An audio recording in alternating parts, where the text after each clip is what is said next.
Sa kabila na patuloy na pag-aalboroto ng bulkang Mayon sa Albay, ang ilang residente nito ay hindi na nangangamba sa panganib na dala ng aktibong bulkan.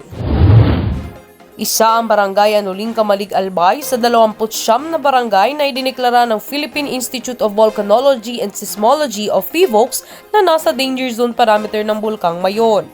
Ayon kay Aling Erlisita, isang residente ng barangay Anuling, nakikita nilang hindi mapanganib ang aktibidad ng bulkang Mayon dahil hindi naman daw ito gaano kalakas katulad noon.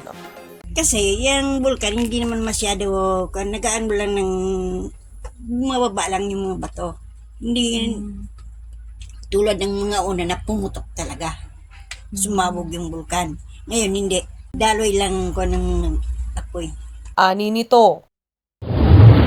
Bagamat sila'y pinapalikas pa rin ng mga otoridad para sa kanilang kaligtasan at seguridad, ilan sa kanila ay iginigiit na sanay na sila rito kaya't hindi na sila muling aalis ng kanilang tahanan para pumunta sa mga relocation centers.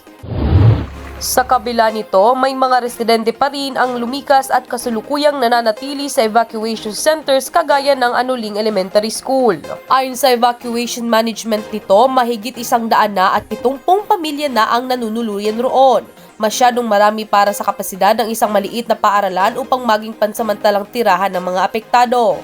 Gayunpaman, sinisiguro ng Department of Social Welfare and Development o DSWD na ang mga evacuees ay makakakuha ng sapat na tulong mula sa gobyerno bawat ikatlong araw at may mga pribadong sektor din ang nakiisa sa pamamahagi ng relief goods. Kaugnay nito, ayon sa naitala ng PHIVOLCS, 4 na beses nang nagbuga ng abo ang bulkang Mayon o tinatawag na pyroclastic density current at umabot ng 1,000 meter high ang ash plumes nito.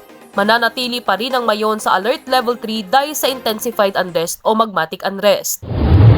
Kaya't pinapaalalahanan ng PHIVOLCS ang lahat, lalong-lalo na ang mga nasa loob ng 6 kilometers danger zone ng bulkang Mayon na mag-iingat sa mga pagbabadyang rockfalls events, lava flows at volcanic earthquakes. Muli ako si Nicole Castillo nagbabalita para sa Periodist Talks.